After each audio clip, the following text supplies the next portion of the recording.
ออกมาเที่ยวบอก ข้าวโพดก็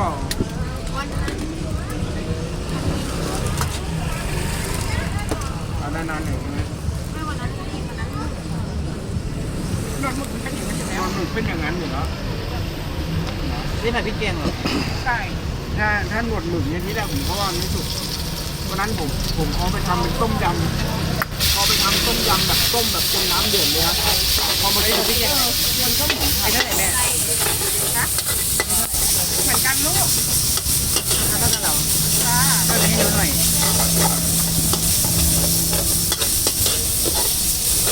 เครื่องแกงใช่ไหมได้เลย ไม่ใส่มะเขือใช่ไหมใส่มะเขือไหม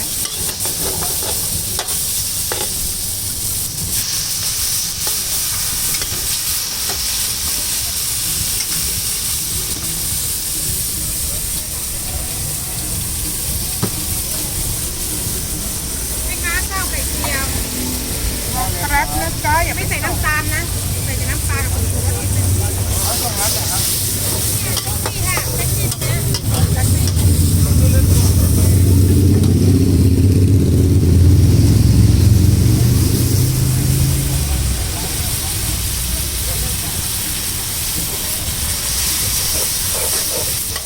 แล้วก็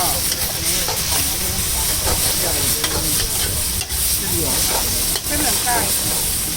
โอ้ยเกิดตาเข้ามา